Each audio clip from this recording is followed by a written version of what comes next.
Enfin, une demande de permis d'urbanisme a été déposée auprès du collège au sujet d'un projet immobilier rue des Anglais. Ce projet vise à construire 2 immeubles, un hôtel de 132 chambres et une résidence étudiante de 132 unités. Le projet fait 6 étages, il serait donc plus haut que le reste du quartier. Ce dossier fait actuellement l'objet d'une enquête publique. Ce projet soulève de nombreuses inquiétudes dans le quartier, notamment parmi les habitants et les associations. Premièrement, le projet prévoit la suppression du seul espace vert de la zone. Un peu plus haut, à Fontainebleau et Sainte-Marguerite, tout est en train d'être fait pour requalifier, apaiser et verdir le quartier. L'espace rue des Anglais est un espace encore ouvert et végétalisé, utilisé quotidiennement par les riverains et précieux pour les habitants du quartier. Un projet qui viserait donc à supprimer un des rares espaces verts de la zone et à bétoniser pose donc question. Deuxièmement, un immeuble serait destiné aux côtes. Nous savons que les étudiants à Liège ont besoin surtout de logements accessibles financièrement. Beaucoup peinent déjà à se loger à des prix accessibles. Est-ce que ce projet répondrait réellement aux besoins de la population étudiante ? Troisièmement, le projet prévoit un nouvel hôtel haut de gamme alors que 2 établissements similaires sont déjà à proximité immédiate du carrefour du Cadran. Enfin, le projet proposé inclut la construction de 17 places de parking et 12 places de vélo dans un quartier déjà congestionné où la circulation est difficile et avec autant d'unités d'hôtels et de côtes, il est déjà assez clair que ça ne suffira pas et que ce sera reporté sur les places actuellement disponibles. Nos questions sont donc les suivantes, enfin ma question est la suivante. Considérant tous ces éléments, quelle est la position du collège communal sur ce projet ? Je vous remercie.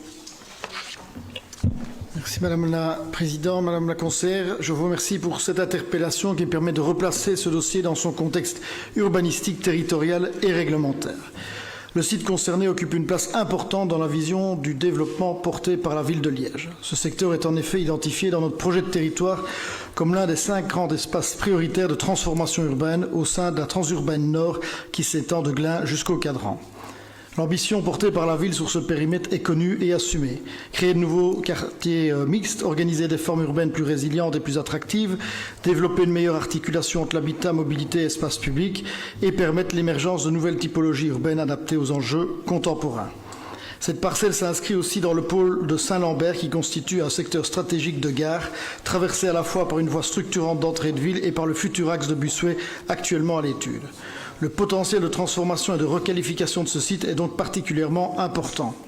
Par ailleurs, le terrain concerné n'est pas un espace public, il appartient à un propriétaire privé qui dispose, dans le respect du Code et des règles urbanistiques en vigueur, du droit d'introduire une demande de permis d'urbanisme. Je rappelle aussi qu'un permis avait été octroyé en 2013 pour la construction d'un immeuble de bureaux d'environ 11 800 m² comprenant un gabarit maximal de R+8.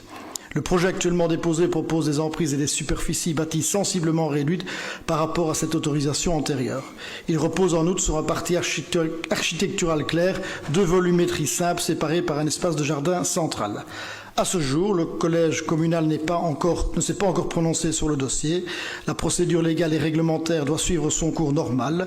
Différents avis doivent encore être rendus, tant par les services internes de la ville ainsi que par plusieurs instances externes, parmi lesquelles les pompiers, le SPE Mobilité, Infrabel ou encore le fonctionnaire délégué. Le projet sera analysé avec rigueur sur base des ambitions fixées par notre projet de territoire, mais également au regard des différentes directives urbanistiques adoptées par la ville. Cela concerne notamment les questions de mobilité, de stationnement, les mécanismes de charge d'urbanisme et également les obligations en matière de mixité sociale. Je vous remercie. Je vous remercie pour ces réponses. Bon, je n'entends pas vraiment d'opposition du collège. J'ai même l'impression que vous êtes déjà en train de défendre le projet. Je voudrais quand même revenir sur la question de sa pertinence, y compris dans le cadre que vous avancez ici. Donc, il y a beaucoup de points qui sont remis en question. Le premier aspect, c'est la seule zone verte. On est dans un cadre actuellement où on lutte contre le réchauffement climatique, on veut planter des arbres, il y a tout un plan canopé, et ici, on parle de bétonisation. Un second axe, on a besoin de côtes abordables. Apparemment, ici, le promoteur refuserait même les 10% de côtes à loyer modéré.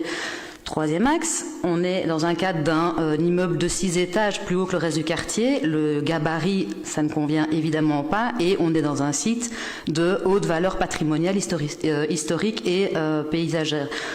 Enfin, encore autre problème, c'est les questions de mobilité déjà abordées. On est dans un quartier qui connaît déjà des grandes difficultés de mobilité, de stationnement, etc. Et on lit dans la presse en parallèle que les déclarations des patrons du Radisson et du Van der Valk nous disent qu'ils ne sont déjà pas en pleine capacité. Et donc évidemment, ça remet en question aussi là, le besoin d'un troisième hôtel. Ici, on a quand même plusieurs associations, beaucoup de comités de quartier qui tirent la sonnette d'alarme, qui soulignent l'inadéquation avec beaucoup d'aspects de ce projet et avec les caractéristiques du lieu concerné. Donc je pense ici, et j'entends bien votre souci de transformation urbaine et de requalification de la zone, mais je pense que beaucoup d'autres projets pourraient être bien plus pertinents socialement et écologiquement. On pourrait imaginer des plaines de jeux avec différents espaces pour différents âges ou d'autres projets vraiment bien. Mais ici, pour tous les points que j'ai avancés, et il y en a encore bien d'autres, ce projet me paraît totalement à côté des besoins actuels de la population. Et encore une fois, les associations, les comités de quartier, les citoyens tirent la sonnette d'alarme et je pense qu'ils vont se mobiliser et c'est tout ce que je nous souhaite pour éviter ce projet. Je vous remercie.